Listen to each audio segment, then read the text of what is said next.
Hello, simple interest, a sum of money amounts to rupees इतना। इसका मतलब कि कुछ sum means SUM, sum means आपका प्लस नहीं है यहाँ पे। सम मीन्स कुछ पैसा, कुछ हमने पैसा है, कुछ पैसा मतलब P अमाउंट, वो आपका अमाउंट्स टू मीन्स अमाउंट में चेंज हो गया। किस अमाउंट में?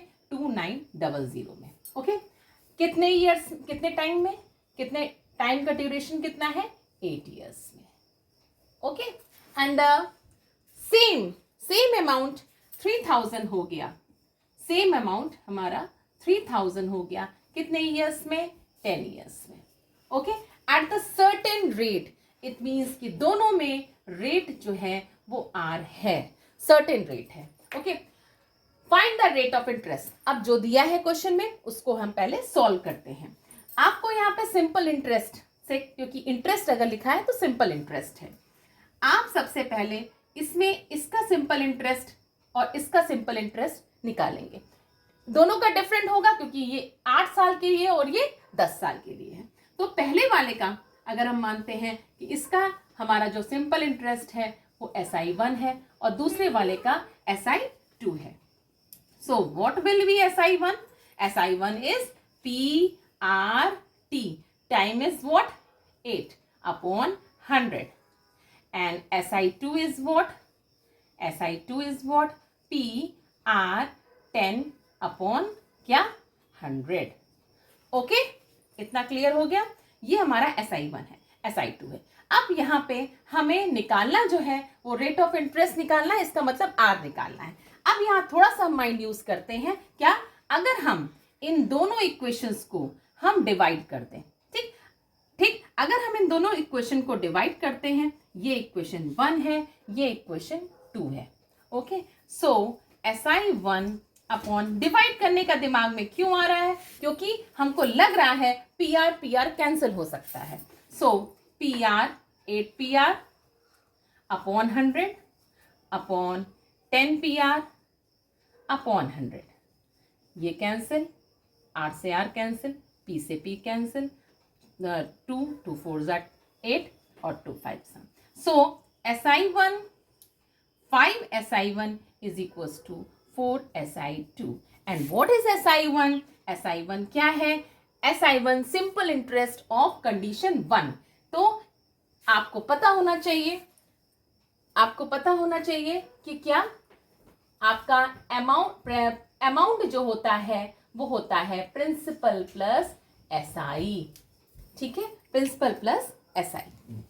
सो अमाउंट प्रिंसिपल प्लस SI है, तो SI1 क्या हो जाएगा? SI1 हो जाएगा अमाउंट माइनस प्रिंसिपल।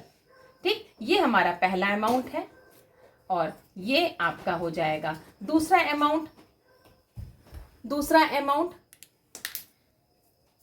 ये A1 minus P and 4 times A2 दूसरा अमाउंट, ठीक, माइनस P। बड़ा सिंपल क्वेश्चन।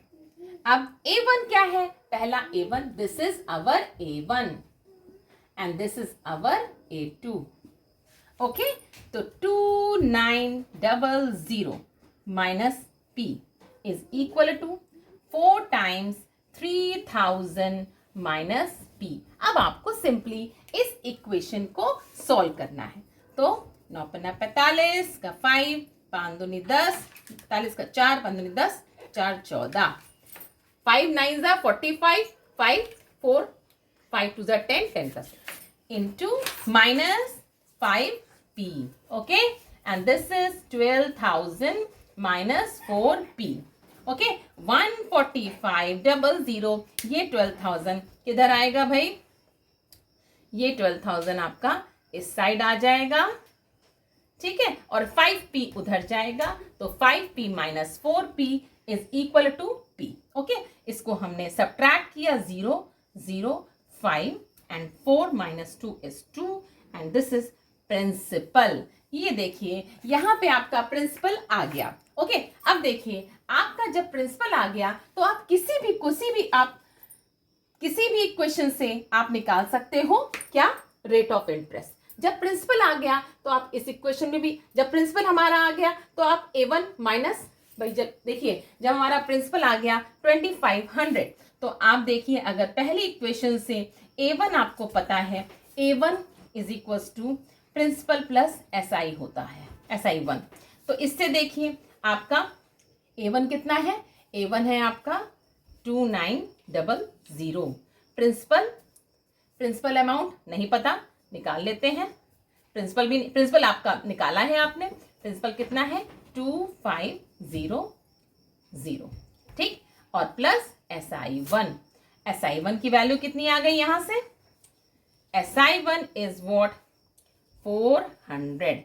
तो देखिए SI1 आ गया 400। अब देखिए हम इसे से निकालने जा रहे हैं, बड़ा simple, 400 is equal to principal मतलब 2500, ठीक, R नहीं पता, टाइम 8 पता, अपॉन 100 ये काटा, ठीक।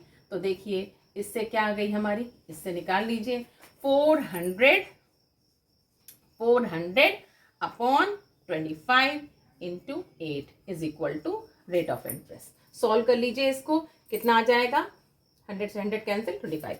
ये देखिए कितना आया, 5 25 25 5 40, ठीक, ये कटा 10 और रेट आ गई 2। क्या रेट 2% है आंसर में, 2% इज रेट। ओके, तो ये है आपका क्वेश्चन करने का तरीका। ओके, थैंक यू, जुड़िए अपराइज से।